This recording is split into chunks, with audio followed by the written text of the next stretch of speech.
Natacha Polony, qui a été écartée d'Europe 1 pour sa chronique l'édito des éditos. Une chronique qui faisait pourtant énormément d'audience. Je suis, pour citer Natacha Polony, je suis étonné dans la mesure où ma revue de presse était pendant longtemps le quart d'heure le plus écouté d'Europe 1. Voilà, alors ça vient après l'exclusion de Natacha Polony de Paris Première, de son émission Polonium, et il y a donc une volonté, je crois clairement, dans ces médias, d'une purge, qui est à la fois une purge intellectuelle, parce qu'elle fait des émissions qui poussent quand même à la réflexion, et une purge idéologique, sachant que malgré tout, Polony est politiquement incorrect, mais modérément politiquement incorrect. C'est-à-dire que les gens qui étaient tolérés parce qu'ils étaient un petit peu aux limites du politiquement correct, eh bien, ne le sont plus. C'est tout à fait préoccupant. Ça vient d'ailleurs après l'élimination de Tadei de l'émission qu'il avait encore conservée à une heure très tardive sur le service public. Réaction du comité Orwell, notamment créé par Natacha Polony. Son éviction apparaît comme une volonté de reprise en main d'un système médiatique par ceux qui le possèdent. Le pouvoir politique ne cache pas sa volonté de maîtriser plus que jamais les cycles de l'information. Le plus remarquable, c'est le 30 avril, Natacha Polony avait notamment évoqué cette revue de presse, avec notamment le fait qu'elle assumait le côté éditorialisé de cette revue de presse et que ça en faisait justement son bonheur. Disons que Europe 1 m'a laissé la possibilité d'en faire un exercice assez particulier, puisque c'est quand je suis arrivée qu'on m'a demandé à Europe 1 de faire une revue de presse éditorialisée, c'est-à-dire qui assumait, là encore, ce que les autres n'assumaient pas, parce que toute revue de presse est éditorialisée. Je viens de dire, c'est une conférence de rédaction à soi tout seul. Je crois que c'est très sincère. En fait, toute revue de presse, ou tout article de presse, ou toute intervention de presse est fait sous un certain angle. Et effectivement, l'angle dépend de l'orientation intellectuelle ou idéologique de celui qui parle. C'est exactement ce que nous faisons. C'est ce que nous faisons. Nous assumons nos orientations, nous assumons nos angles, alors que les gens du politiquement correct, qui considèrent qu'il n'y a qu'un seul angle possible, qui est le politiquement correct, se prétendent objectifs et neutres. Ils ne sont pas plus, pas moins que les autres, mais ils n'assument pas leurs préjugés, en quelque sorte, ou leurs orientations. Et alors Natacha Polony qui était connue pour son honnêteté intellectuelle, mais aussi pour ses coups de gueule vis-à-vis du pouvoir, Emmanuel Macron, comme le gouvernement en général. Voici notamment le coup de gueule contre Emmanuel Macron. Ce qu'il faut comprendre chez Emmanuel Macron, c'est que lui, idéologiquement, il est assez vide, capable de soutenir tout et son contraire. Simplement, ce qu'il a derrière lui, c'est tout simplement des forces financières qui ont envie de poursuivre un programme très précis, un programme économique. On sait ce que c'est. Il est soutenu par qui? Il est soutenu par Pierre Berger, Xavier Niel, Patrick Drahi, enfin voilà. Ce qui fait que Polony va être virée, c'est qu'elle met en cause le système Macron. Derrière le système Macron, elle met en cause les pouvoirs financiers et les pouvoirs médiatiques. Elle met en cause Berger, elle met en cause Drahi, elle met en cause... Et ça, évidemment, ils ne peuvent pas le supporter. C'est là qu'elle franchit la ligne jaune, quand elle met en cause les pouvoirs financiers qui contrôlent les médias. Autre journaliste qui a été évincé, et cette fois-ci un journaliste qui est évincé, et il le dit lui-même, pour incompatibilité idéologique, c'est le journaliste ou enseignant essayiste, comme il se le déclare notamment sur Causeur, Jean-Paul Brigelli. Il a été écarté du site Le.fr parce que le site a cru bon de le remercier pour cause d'enthousiasme insuffisant à la vague aujourd'hui en marche. Je suis d'ailleurs un tout petit pion dans le rééquilibrage des médias. Dans un autre article, il souligne que justement c'est l'incompatibilité politique entre le.fr et ce qu'il pense, alors même que le site internet le.fr affichait depuis 3 ans sous mon nom ma proximité avec Nicolas Dupont-Aignan. Il y en aura d'autres qui seront évincés, souligne M. Brigelli. La démocratie est en marche. Alors le reproche, je crois, qui est fait par le soviet de journalistes du Point à Brigelli, c'est de ne pas avoir appelé à voter Macron au 2e tour. Je crois qu'il ne s'est pas prononcé, n'a pas appelé à voter Marine Le Pen, mais le simple fait qu'il ne se soit pas prononcé en faveur de Macron, qu'il n'ait pas appelé à mobiliser en faveur du vote Macron, c'est considéré comme quelque chose qui suffit pour être interdit de journal, en l'occurrence, interdit au point. Ça prouve le totalitarisme qui s'impose à la classe journalistique. Il fallait en savoir un peu plus et donc j'ai appelé Monsieur Brigelli pour avoir quelques détails supplémentaires, savoir si c'est réellement une éviction politique ou pas. La réponse est évidente. Monsieur Brigelli, depuis combien de temps est-ce que vous collaboriez avec le journal Le Point? Depuis 44 mois ou 45 mois, quelque chose comme ça. Disons presque 4 ans. Quelle était la récurrence de vos papiers sur le journal Le Point? À peu près aux alentours de 6 par mois, entre 5 et 6 par mois. Soyons précis, il ne s'agit pas du journal, il s'agit du point .fr, c'est-à-dire la version Internet du point. Le rédacteur en chef du point .fr, Jérôme Begley, m'a dit que un certain nombre de ses collaborateurs, qu'il m'a nommé d'ailleurs, ne supportaient pas l'idée de travailler davantage avec quelqu'un qui n'avait pas nommément appelé à voter pour Emmanuel Macron au second tour. Il y a un certain nombre de journalistes dans de multiples rédactions qui font les frais actuellement d'une macromania absolument sidérante. C'est-à-dire que depuis Louis XIV, j'ai jamais vu ça. À la question qu'on pourrait se poser, est-ce que c'est déjà arrivé? Oui, j'imagine que du temps d'Alain Peyrefitte, il y a eu des pressions sur l'audiovisuel, on est au courant, on le sait. Actuellement, on pensait encore en France être dans un pays de presse libre. Exception dans ce mercato médiatique, c'est Patrick Buisson qui a été reconduit comme patron de la chaîne Histoire. Alors cette fois-ci, c'est une exception, mais une partie de la classe médiatique n'est pas vraiment satisfaite de ce poste qui a été reconduit. BFM va qualifier très rapidement Patrick Buisson de sulfureux. De la même façon, avec Le Point qu'on vient de citer, Patrick Buisson reconduit à la tête de la chaîne Histoire pour 1 an. Voici l'entête de l'article, ex-patron du journal d'extrême droite Minute. Et enfin, pour terminer, Jean-Marc Morandini, TF1 reconduit le sulfureux Patrick Buisson qui arrivait à la fin de son mandat à la tête de la chaîne Histoire. Il est sulfureux et pourtant les résultats sont là. Cette fois-ci, c'est le critère le plus important pour les chaînes de télévision. Une augmentation de l'audience de 9%. En 2016. Voilà. Donc, augmentation d'audience. On peut aussi dire que Patrick Buisson, avec La cause du peuple, qui est un livre tout à fait remarquable, un livre profond, un livre de réflexion profond, a eu un grand succès de librairie, puisqu'il en a vendu plusieurs centaines de milliers. Donc voilà, à chaque fois, celui qui a du succès d'audience pour un bien, du succès d'audience pour une émission de télévision, eh bien, s'il n'est pas viré, on trouve ça anormal. En l'occurrence, bravo quand même à Bouygues de l'avoir gardé. Je ne sais pas quelles sont les raisons du groupe Bouygues, du groupe TF1 de l'avoir gardé, mais c'est une décision plutôt courageuse. Eh bien, Jean-Yves, passons au zapping d'immédiat.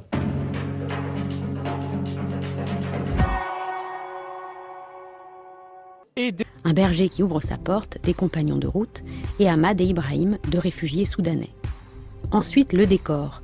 Des gares où l'on passe, où l'on échoue, où l'on attend ceux qui arrivent, où l'on erre, des trains, des postes frontières, des sentiers, des coins de table. Vous savez que dans le système de propagande mondial, il y a les journées, il y a les semaines, il y a le mois. Là, en l'occurrence, on est dans le mois LGBT, mais à l'intérieur du mois LGBT, il y a aussi d'autres événements. Et donc, il y a eu la journée internationale des réfugiés, qui est évidemment une occasion de faire de la propagande. Et alors, on voit très bien la distorsion entre les images de propagande où on nous présente un ingénieur ou un financier syrien qui fait maintenant de la cuisine à Paris.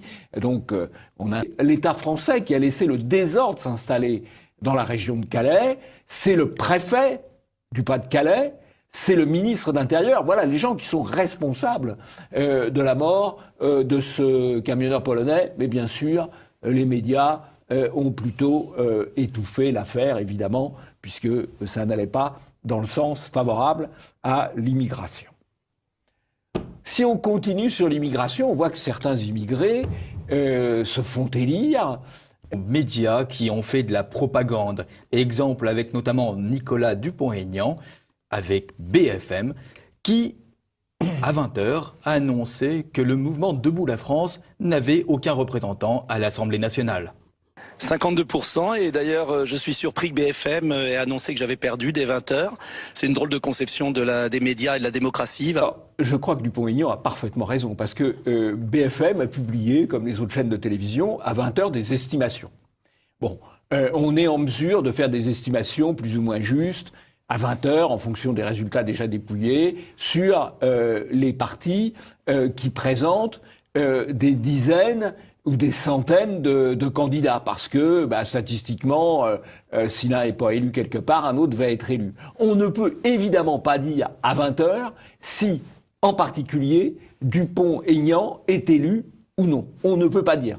Donc l'erreur de BFM est d'avoir signalé, ou prétendu signaler, dès 20h qu'il n'était pas élu, puisqu'il n'avait aucun moyen de savoir qu'il ne l'était pas. Il n'avait pas non plus de moyen de savoir qu'il l'était à 20h. Donc il y a une faute. Il y a une faute. Statistiquement, on peut dire il va y avoir entre 3 et 10 députés Front. On peut dire il va y avoir entre 320 et 350 députés LRM Modem. Ça, on peut le dire à 20h. On ne peut pas dire Dupont-Aignan sera élu ou Dupont-Aignan sera battu. Alors et donc c'est une faute. Pour précision. Et une faute délibérée. Pour précision, BFM n'a pas dit nommément Nicolas Dupont-Aignan n'a pas été élu. En revanche, dans le diagramme qui a été fait, de la répartition des députés à l'Assemblée nationale était inscrit le Mouvement pour la France, 0 représentant. Debout la France. Debout la France, 0 représentant. Au lieu de un sondage comme 0, 2, 0, 1, etc. Ça pouvait être 0 ou 1. Ce n'était pas, Nicolas Dupont-Aignan n'était pas nommément désigné. Non, mais c'était le seul candidat de Debout la France présent au second tour. Voilà, c'est juste une précision qui est importante. D'accord. Mais c'est le seul candidat Debout la France présent au second tour, donc c'était 0 ou 1. Sur le Facebook de BFM, puisque justement on est sur BFM, eh bien voici la manière dont Nicolas Dupont-Aignan est présenté. L'ex-futur Premier ministre de Marine Le Pen conserve son siège de député. Est-ce que c'est la manière de nommer Nicolas Dupont-Aignan ? La manière de le présenter, c'est le président de Debout la France. Voilà, ça c'est la manière objective. L'ex-futur Premier ministre de Marine Le Pen, c'est une manière ironique. Voilà. Alors bon, on a le droit de faire du Charlie Hebdo ou du Canard enchaîné, mais à ce moment-là, on se prétend pas une chaîne de télévision d'information générale. Et puis si on veut faire de l'humour, c'est plus classe de faire l'humour sur les puissants que sur les opposants. On faisait beaucoup d'humour sur les opposants en Union soviétique. Verre à moitié plein, verre à moitié vide, c'est justement toute la question qu'il y a autour de l'annonce de ces résultats. Puis, est-ce qu'on est optimiste, est-ce qu'on est pessimiste ? Eh bien, c'est l'annonce autour des résultats de Gilbert Collard qui me fait penser à cette image. Un résultat, par contre, décevant pour La République En Marche, c'est celui de Marie Sarah, vous le voyez, battue de justesse dans le Gard par Gilbert Collard. C'est pas Gilbert Collard. Gilbert Collard est le député sortant. Donc, quand on traite normalement l'information, on dit que le député sortant a été réélu ou a été battu. Et là, on présente sous l'angle inversé, c'est-à-dire de Marie Sarah, la torera médiatisée, qui est d'ailleurs en affaires locales avec pas mal de municipalités, qui est présentée comme étant battue. Parce que ça leur fait moins de mal, sans doute, de dire que Marie Sarah est battue que de dire que Gilbert Collard, dans un combat, il faut reconnaître, assez difficile, a été réélu. Et normalement, on prend l'angle de départ, c'est l'angle du député sortant. Et justement, le combat a été difficile. Et puis, pour Gilbert Collard, c'était la soirée où il a pu manifester sa colère suite à ce combat difficile. Et en tout cas, pour lui, extrêmement déséquilibré. Combat difficile, déséquilibré. Combat difficile, c'est normal, c'est la vie politique. Combat difficile, déséquilibré à cause des médias, bien sûr. J'ai eu contre moi les journaux qui m'ont pas lâché. Bon, qui m'ont pas lâché. Bon, j'ai donc vu le système Macron à l'œuvre. Oui, alors évidemment, Collard est un peu colère, si je puis dire, puisque notamment Le Midi Libre, qui est le journal de Monsieur Baillet, qui est un personnage favorable à Monsieur Macron, mais Le Midi Libre a consacré le vendredi, donc au dernier moment de la campagne, 3 pages en faveur de l'adversaire de Gilbert Collard, en l'occurrence Marie Sarah. La une, le Premier ministre au front en Occitanie, donc on dit très bien qu'il est contre le Front National. Le Premier ministre s'engage, une pleine page de publicité, et avec Marie Sarah jusqu'au bout. Alors, évidemment, s'il s'agissait d'un journal d'information, il parlerait sans doute de Marie Sarah et de la visite du Premier ministre. Sur quel fond, d'ailleurs? Je pense que c'est sur des fonds publics. Mais il parle... Pardon. Mais il parlerait aussi de son adversaire, Gilbert Collard. Là, c'est totalement déséquilibré. Et c'est en fait constitutif d'une fraude électorale. Puisque les dépenses de campagne sont plafonnées, que le financement public des campagnes est limité. Et là, nous avons un journal qui est subventionné par les contribuables, qui fait campagne massivement pour un candidat et un seul. Si on regardait les choses avec un angle un peu juridique et impartial, c'est une fraude électorale et on comprend que cela irrite un petit peu Gilbert Collard. Et pour terminer cette partie, c'était le pathos dans les élections législatives, notamment plus particulièrement à Paris, avec NKM qui a fait un malaise après une agression par un passant. Le malaise était particulièrement important puisque Nathalie Kosciusko-Morizet a terminé à l'hôpital avec ce qu'elle a déclaré un traumatisme crânien. Et le Premier ministre lui a rendu visite après son agression. Ça fait énormément de bruit dans les médias, des photos, puisque l'AFP et beaucoup de photographes étaient présents. Beaucoup de photos ont fait le tour des médias. C'est posé la question de la décence autour de la diffusion de la photo de NKM au sol évanoui. Reste que les médias ont de manière unanime condamné cette agression. Pour rappel, l'homme a lancé des tracts au visage de NKM qui s'est protégée et s'est donné un coup elle-même. Suite à ce coup, NKM est tombé et s'est évanoui. En effet, la version du maire qui a agressé NKM sort enfin dans les médias après pratiquement une semaine de cabale médiatique et on s'aperçoit qu'il a une version sensiblement différente de NKM. En tout cas, il déclare ne pas avoir touché Nathalie Kosciusko-Morizet. Alors, pourquoi avoir introduit Nathalie Kosciusko-Morizet dans cette partie? C'est que non seulement on a eu l'introduction du pathos dans les élections législatives, mais qu'un cas semblable était sorti aussi, c'est passé, et pourtant il n'a fait aucun bruit. Voici Xavier Lemoine qui a été agressé. J'ai fait les recherches sur Google et on ne trouve que des médias de réinformation, hormis un site.